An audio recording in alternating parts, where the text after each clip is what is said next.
सो अब हम बात कर लेते हैं इस टॉपिक के सेकंड पार्ट के ऊपर। अब वो सेकंड पार्ट जो चीज़ें रिमेनिंग थी उनमें देखते हैं, और अगर ये 20 मिनट से एक्सीड कर गई वीडियो तो फिर इसका पार्ट 3 भी करना पड़ेगा मुझे रिकॉर्ड। Let's see. अच्छा, क्रेडिटर्स कम हो रहे हैं। लेट्स सपोज जो हमारे जो पेबल्स हैं, क्रेडिटर्स क्या हैं, पेबल्स हैं हमारे, पिछले साल हमें नज़र आ रहे थे यार कोई 1000 मिलियन के करीब हमारे जो है ना, बड़ी बड़ी कंपनीज की बात कर रही हूँ सही है, तो क्रेडिटर्स आ रहे थे 1000 मिलियन। एकदम हमें पता चला 900 मिलियन या 800 मिलियन इस साल आ रहे हैं। ये एक बात हो गई। दूसरी बात, creditor turnover ratio. Creditor turnover ratio कैसे, क्या आप देखो यार, पिछले साल जो है ना हम 40 दिन में अपने क्रेडिटर को पैसे दिया करते थे, और इस साल जो है हमने 20 दिन में क्रेडिटर को पैसे दे दिए। टर्नओवर रेशो जो है ना वो रिड्यूस हो गया। अच्छा, ऐसे कैसे पॉसिबल है टर्नओवर रेशो रिड्यूस हो गया? हाँ, मुझे एक बात बताओ, टर्नओवर रेशो कैलकुलेट करने का फॉर्मूला हमारे पास क्या होता है? मैं आपको यहाँ पे लिखकर बता देती हूँ। टर्नओवर रेशो कैलकुलेट करने के लिए जो हमारे पास फॉर्मूला है, फॉर्मूला हमारे पास क्या है? आपके पास एक, मैं आपको नॉर्मल बता रही हूँ, ठीक है। हम एवरेज पेबल कैलकुलेट करने के लिए क्या करते हैं? परचेजेस लेते हैं, डिवाइड करते हैं परचेजेस को 360 के साथ, तो या 365 व्हाटएवर, तो एक दिन की परचेज आ जाती है। मल्टीप्लाई कराते हैं हम जो हमारे क्रेडिट पीरियड हैं उसके साथ, तो हमारे पास आ जाता है एवरेज रिसीवेबल, वो sorry average payable. My pen is not working properly, I am sorry for this. Alright, अब आप देखो ये यहाँ पे क्रेडिट पीरियड आ गया, ठीक है। मैं इसको लॉजिकली आपको कैसे समझाना चाह रही हूँ। अगर आप परचेजेस कर आए हो 500 मिलियन की, let's do it with calculator, I guess this will help. चलो, आपका जो परचेजेस है ना, आपने इस साल करी हैं लेट्स सपोज 100 मिलियन की परचेजेस, ठीक है। 360 से हम डिवाइड करा लेते हैं, सही है ना। और ये डेज़ हमें नहीं पता, इसको एक्स अज्यूम करके हम यहाँ पे ऐसे ले लेते हैं। एवरेज पेबल आपको यहाँ पर कोई नज़र आ रहा है, लेट्स सपोज हम कह लेते हैं कि आपको एवरेज पेबल जो नज़र आ रहा है ना वो 10 आ रहा है, सही है। तो या आप यहाँ पे डेज़ निकाल लेते हो, ठीक है। तो ये मैंने डेज़ निकाले, 36 डेज़ आ रहे हैं ना, सही है। पिछले साल आपके डेज़ आ रहे थे लेट्स सपोज 40 दिन आ रहे थे। कितने दिन आ रहे थे? 40 दिन आ रहे थे। अच्छा, 40 दिन आ रहे थे। मैं ज़रा यही वैल्यूज़ अज्यूम करती हूँ, मैं ये समझती हूँ कि मैंने पिछले साल भी 100 की ही परचेजेस की थी, और मैं यहाँ पे ज़रा, अब मैं ये एक्स को हटा के मैं यहाँ ज़रा 40 पुट करके देखूँ क्या आता है। ओके, तो ये मेरे पास आ रहा है 11। आपने देखा पहले एवरेज पेबल कितना आ रहा था? 10। एवरेज पेबल कितना आ रहा है? 11। अब आप खुद सोचो कि पहले 40 दिन में हम पैसे पे किया करते थे, ठीक है, तो हमारे पास जो है ना 11 रुपये का हमारा एवरेज पेबल रहता था। अगर अब ये रिड्यूस हो रहे हैं डेज़, हमें ये नज़र आ रहा है कि भाई अब 36 दिन में हम पे कर देते हैं अपने जो है ना अपने क्रेडिटर को, तो ये तो इंडिकेशन है साफ साफ कि भाई हमने जो है ना अंडर स्टेटमेंट की हुई हमारे पेबल्स की, यानी पेबल्स कम रिकॉर्ड हुए हुए हैं। ये जो है ना वो है ख़तरा है, मतलब एक तरह से कह लो आपके रिस्क है। ये देखो, यानी कि 1.1 के करीब आपने अंडर स्टेटमेंट की हुई पेबल की। तो मैं इसकी जस्ट आपको लॉजिक दे रही थी कि किस तरह से होता है।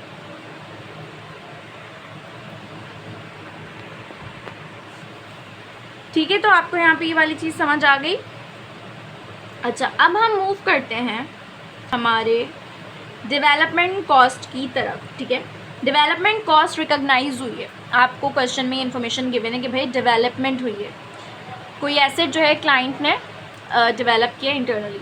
अब खतरा क्या है, मतलब हमें रिस्क क्या है कि there may be misclassification between research and development cost. अब जिन्होंने FAR2 नहीं पढ़ा हुआ उनके लिए मैं ये बात बता रही हूँ कि रिसर्च कॉस्ट क्या होती है कि आप एक चीज़ पर रिसर्च कर रहे हो, ठीक है, वो कभी भी कैपिटलाइज नहीं होती, वो ऑलवेज एक्सपेंस होता है, ठीक है। भले आपने FAR2 नहीं पढ़ो, मे बी आपने MFA में कॉस्टिंग में कहीं ना कहीं रिसर्च कॉस्ट के बारे में पढ़ा होगा कि हमेशा एक्सपेंस आउट होती है, ठीक है। डेवलपमेंट कॉस्ट कौन सी है? कैपिटल एक्सपेंडिचर, जिसको आपको अपने एसेट की कॉस्ट में कैपिटलाइज करना होता है, यानी कि वो आपकी डेवलपमेंट कॉस्ट हो जाती है। अब हमें खतरा क्या है, जब हमें डेवलपमेंट कॉस्ट रिकॉग्नाइज हुई है, ऐसा कुछ पता चले तो हमें शक है कि भाई यहाँ मिस क्लासिफिकेशन है रिसर्च और डेवलपमेंट कॉस्ट के दरमियान।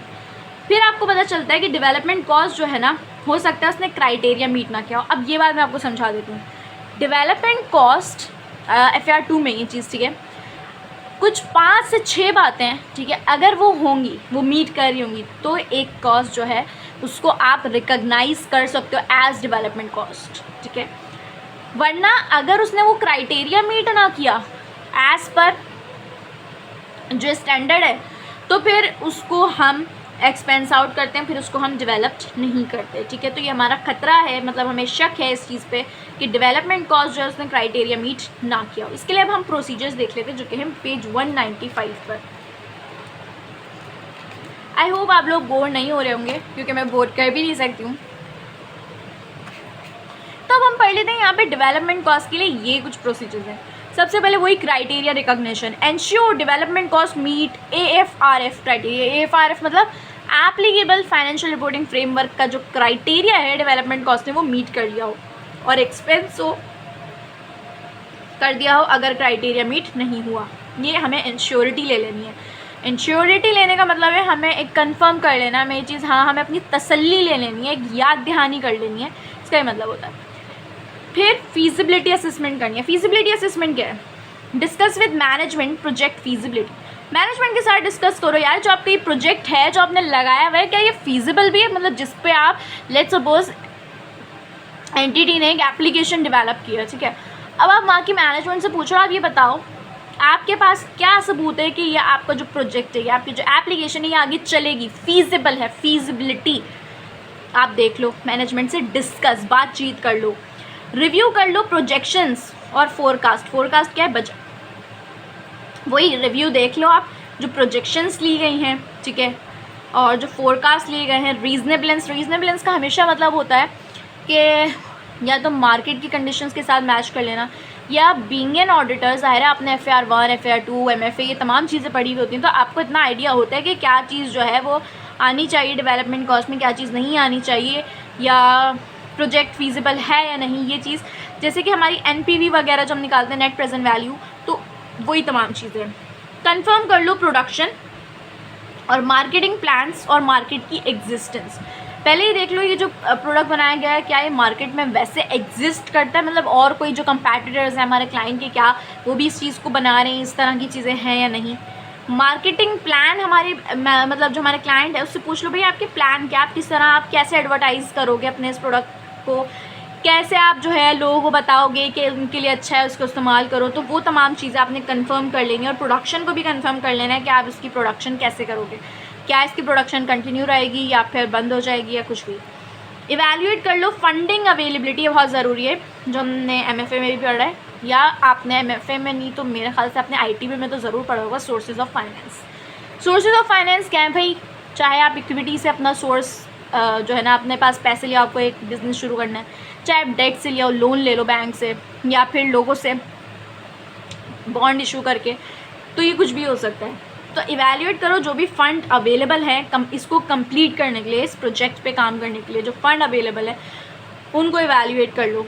मैनेजमेंट से उनकी रिटर्न इंटेंशन बोलो, भाई मैनेजमेंट चलो साइन करके दो, लिख कर दो कि आप इसको कंप्लीट करोगे, और फिर कंप्लीट जब कर लोगे डेवलपमेंट इसकी, तो फिर इसको इस्तेमाल करोगे, या इस्तेमाल नहीं कर रहे, यानी कुछ एप्लीकेशंस ऐसी होती हैं जो एंटिटीज़ बनाती हैं जो अपने ही लिए बनाती हैं, या फिर इसको सेल कर दोगे। तो मैनेजमेंट से बोलो आप लिख के दो, क्योंकि मैनेजमेंट वैसे बहुत सारी बातें बोलती है, उनमें से हर बात सच नहीं हो सकती है, ठीक है। तो सबूत होना चाहिए ना, और ऑडिटर कभी भी सबूत के बगैर काम नहीं करता, ये बात आपने हमेशा याद रखनी है। हर चीज़ के लिए आपने एविडेंस ऑब्टेन करना है।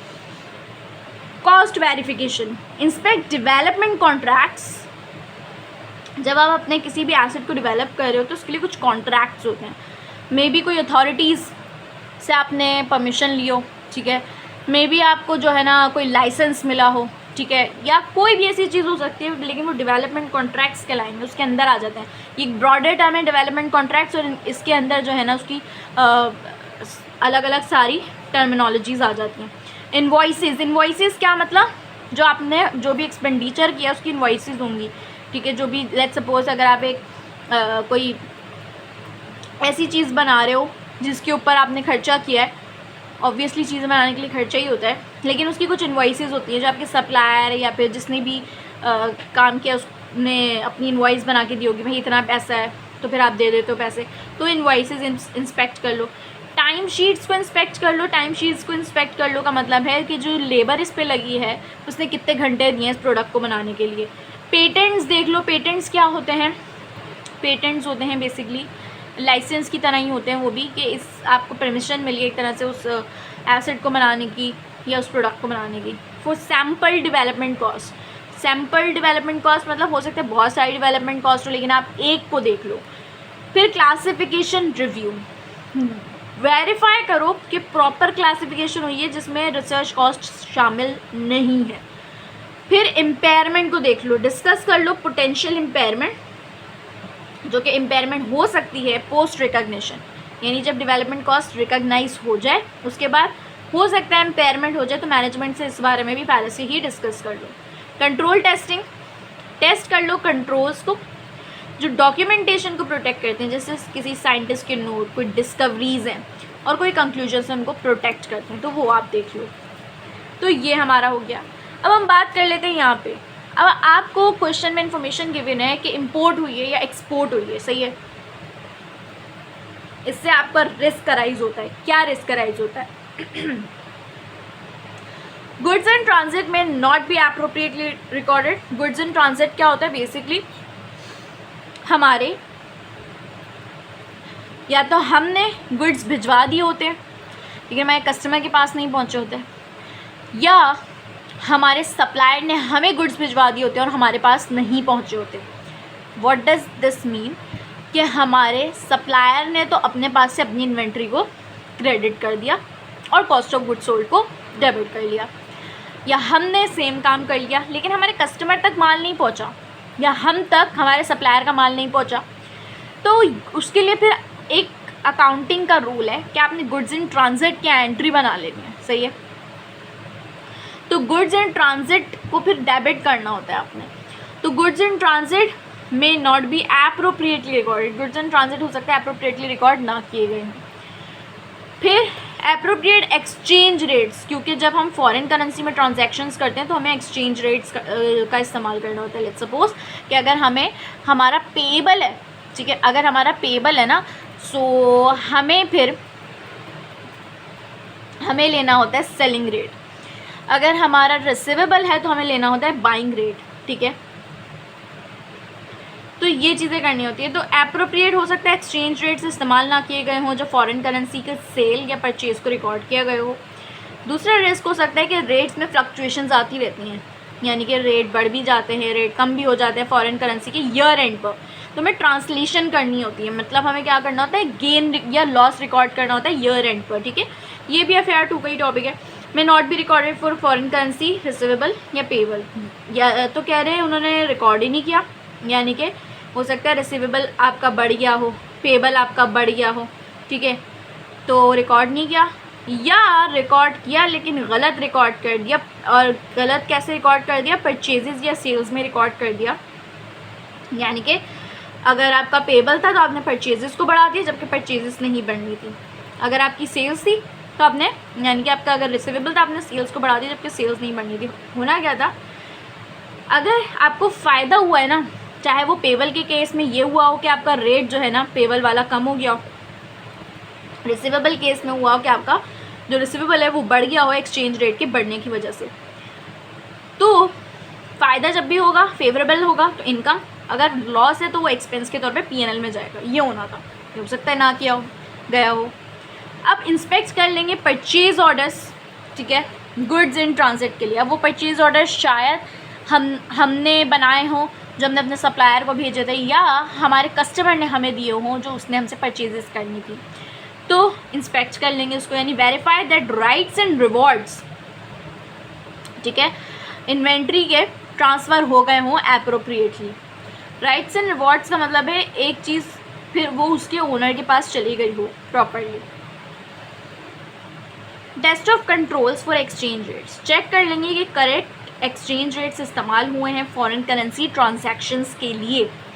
रिव्यू कर लेंगे गेन लॉस की रिकॉग्निशन को, कंफर्म दैट गेन और losses on foreign currency balances are recognise correctly as per IFRS। Confirm ये कर लेंगे कि जो गेन या लॉस है फॉरेन करेंसी के बैलेंसेस पर वो रिकॉग्नाइज्ड हुए करेक्टली IFRS के तहत, ठीक है।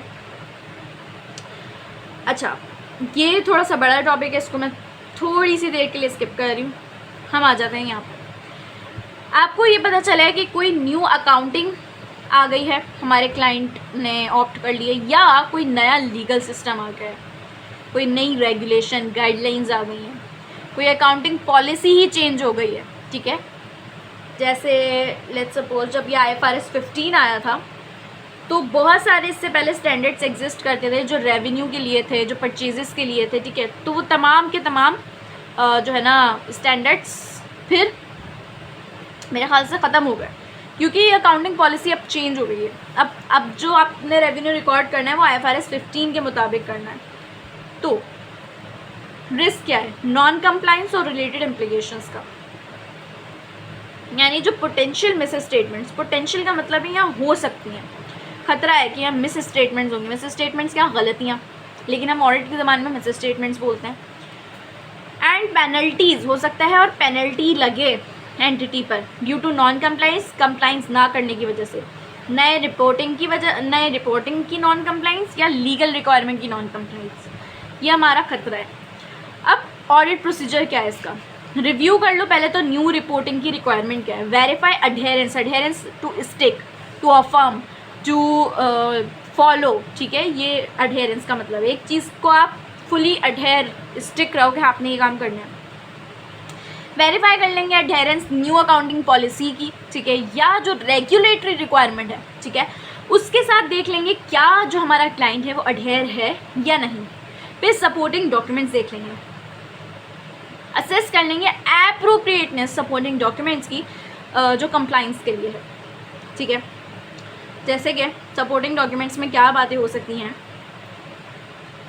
कोई आपकी सेल हुई है, कोई परचेज़ हुई है, कोई आपने रिकॉर्ड्स मेंटेन किए हुए हैं सेल्स के या किसी भी चीज़ के, ठीक है, तो वो सपोर्टिंग डॉक्यूमेंट्स होंगे। उनको आप क्या करोगे, देख लोगे और देख लोगे क्या ये एप्रोप्रिएट हैं या नहीं, क्या कंप्लाइंस हो रही है या नहीं, पता चल जाएगा। मैं एक आपको एग्जांपल देके इसको फिर भी समझा देती हूँ। जैसे हमारे पास IFRS 15 के तहत दो तरह के हमारे जो है ना रेवेन्यू हो सकते हैं। अब एक होता है जो आप जैसी आपने एक चीज़ बेची आप उसका रेवेन्यू फ़ौरन तुरंत रिकॉर्ड कर लेते हो, ठीक है, जो क्या होता है पॉइंट इन टाइम। एक होता है ओवर टाइम। ओवर टाइम क्या होता है? जो आपने थोड़ा करके रेवेन्यू रिकॉर्ड करना होता है, सही है। हम अपनी CA में बात कर लेते हैं। जब हम एक इंस्टीट्यूट को पे करते हैं, क्या वो हमसे मंथली लेते हैं? नहीं, आंसर इज़ नो। फिर कैसे? एक साथ ले लेते हैं 20,000, 15,000, 18,000, इसी के दरमियान होती है फ़ीस। अब जब वो हमसे पैसे लेते हैं क्या वो एट अ टाइम रिकॉर्ड करते हैं? नहीं, आंसर इज़ नो। वो थोड़ा करके अपना रेवेन्यू रिकॉर्ड करते हैं, जैसे जैसे वो हमें सर्विसेज देते जाते हैं, यानी पढ़ाते जाते हैं, वो अपना रेवेन्यू रिकॉर्ड करते जाते हैं। तो यही रिक्वायरमेंट है IFRS 15 की, ठीक है। तो अब हम जब सपोर्टिंग डॉक्यूमेंट्स ले लेंगे ना, हमें ये पता चल जाएगा ऐसा तो नहीं कि एक रेवेन्यू जो कि ओवर टाइम रिकॉर्ड होना चाहिए था उसको at a point in time record कर लिया, जो कि एक मिस स्टेटमेंट है, गलती है जो हमारे क्लाइंट ने की है, ठीक है। Ensure correct treatment and disclosure, confirm ये कर लो भाई कि अकाउंटिंग ट्रीटमेंट आपने सही की हो, जैसे वो मैंने बताया IFRS 15 के मुताबिक अकाउंटिंग ट्रीटमेंट हुई हो। एंड डिस्क्लोजर्स जो है वो अलाइन करें न्यू रिक्वायरमेंट के साथ। ऐसा ना हो कि आप पुराने जो IS थे जो रेवेन्यू के लिए थे उनके मुताबिक आप डिस्क्लोजर्स दे रहे हो, जबकि अब न्यू रिक्वायरमेंट आ गई है IFRS 15 की, अब आपने at a point in time और ओवर टाइम को अलग अलग शो करना है।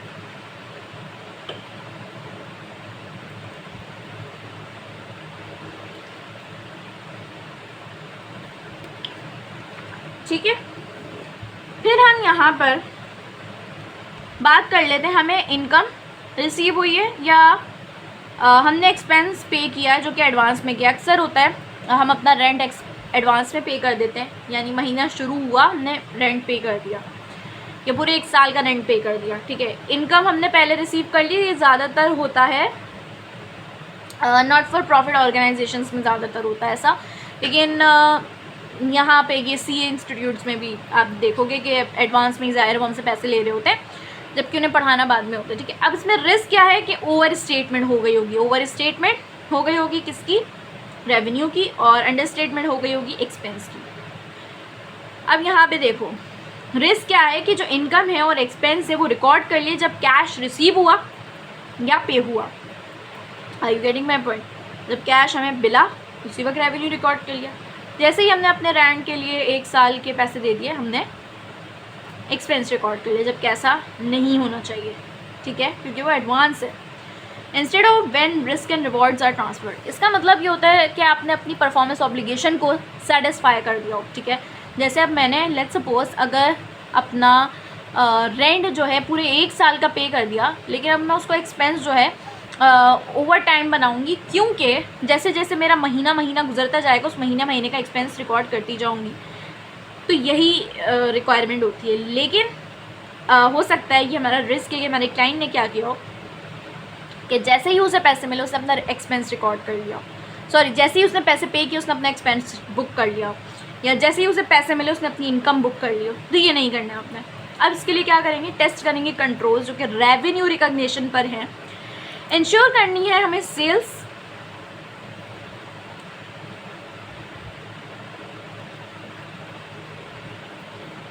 हमें ये करना है भाई कि हमारी जो सेल्स है ना और परचेजेज हैं वो रिकॉर्ड हुई हों जब रिस्क और रिवॉर्ड एक्चुअल में ट्रांसफ़र हो गए हो, सही है। वेरीफाई कर लेंगे सिस्टम जो कि एडवांस पेमेंट्स के लिए। Test how the system records advance cash receive paid, यानी कि एक सिस्टम होगा जिसमें एडवांस कैश रिसीव और पे को रिकॉर्ड किया जा रहा होगा, क्योंकि अब मैनुअल वर्क जो है वो आउटडेटेड हो चुका है, मैनुअल वर्क नहीं होता है, अब सारा कंप्यूटराइज्ड वर्क है। तो यहाँ पर ये कह रहे हैं भाई कि आप ये देख लो, टेस्ट कर लो ये कैसे सिस्टम रिकॉर्ड कर रहा है एडवांस कैश रिसीव या पे को, और उसकी सब्सिक्वेंट एलोकेशन रेवेन्यू और एक्सपेंस में कैसे हो रही है। कट ऑफ परफॉर्म कर लो ईयर एंड पे, कंफर्म कर लो एक्यूरेट कट ऑफ हुआ है सेल्स के लिए और परचेजेस के लिए, अवॉइड करने के लिए मिस स्टेटमेंट्स। तो ये यहीं तक था, वैसे तो ये तमाम भी रहता है। होपफुली आपको ये वीडियो अच्छी लगी हो। अगर आपको मेरी वजह से ज़रा सी भी हेल्प आपको फील हुई कि मैंने आपकी हेल्प कर दी है, तो काइंडली मुझे अपनी दुआओं में ज़रूर याद रखिएगा और चैनल को सब्सक्राइब कर दिएगा, ठीक है, क्योंकि आप मेरे चैनल को सब्सक्राइब करेंगे तो मैं मोटिवेट होती रहूँगी आपको मज़ीद इस तरह की चीज़ें पढ़ाने के लिए, और इस चैनल को और इंशाल्लाह ग्रो किया जाएगा, ठीक है, इस पर और काम किया जाएगा, मेहनत की जाएगी ताकि स्टूडेंट्स की ज़्यादा से ज़्यादा हेल्प हो सके, ठीक है। मेरा इस YouTube चैनल बनाने का मकसद है कि मैं अपनी आवाज़ ज़्यादा से ज़्यादा स्टूडेंट्स तक पहुंचा सकूं, अपनी नॉलेज ज़्यादा से ज़्यादा स्टूडेंट्स को दे सकूं, और अपनी जो मेरी टीचिंग स्किल्स हैं वो ज़्यादा से ज़्यादा लोगों को पहुंचा सकूं, ठीक है। और मुझे बहुत अच्छा लगता है पढ़ाना, दूसरों को गाइड करना, गाइडेंस देना और दूसरों की हेल्प करना, ठीक है। तो आप प्लीज़ मुझे अपनी दुआओं में याद रखिएगा, मेरे चैनल को सब्सक्राइब कर दिएगा और वीडियो को लाइक कर दिएगा, शेयर कर दिएगा अपने दोस्तों के साथ जिनके लिए ये वीडियो हेल्पफुल हो सकती है। और अगर आपको वाकई में मज़ा आया, मुझसे पढ़कर समझ आई ये चीज़ें, तो आप कमेंट बॉक्स में प्लीज़ प्लीज़ प्लीज़ ये चीज़ लिख दिएगा ताकि मैं आगे भी इसी सब्जेक्ट को लेकर वीडियोस बनाती रहूं। अभी तो आज की डेट अगर मैं आपको बताऊं तो आज है 4 सितंबर, ठीक है, 8 को मेरा पेपर है, तो अभी मेरे लिए थोड़ा सा मुश्किल हो जाएगा वीडियो बनाना। मैंने सोचा चलो मेरा भी रिवीजन हो जाएगा, मैं वीडियो रिकॉर्ड कर देती हूँ, तो मैंने इस वजह से रिकॉर्ड कर दी। लेकिन आगे आने वाले टाइम के लिए मैं जो है अपने जूनियर्स को इस चीज़ में गाइडेंस दे सकती हूँ, पढ़ा सकती हूँ, समझा सकती हूँ। आप जिस भी टीचर से पढ़ो आप पढ़ो, मज़े से पढ़ो, लेकिन बस एक गाइडेंस के तौर पे मैं भी हेल्प कर सकती हूँ, ठीक है, एक यूट्यूब प्लेटफॉर्म के थ्रू आप लोगों की। तो इस वजह से बस मैं आपको कह रही हूँ, आप कमेंट करके बस मुझे बता देना, अपनी राय दे देना, ताकि मैं आगे भी जो है ना इस तरह की वीडियोज़ बनाऊँ और आप लोग की हेल्प कर सकूँ। Thank you so much for staying with me up till now, and Allah Hafiz.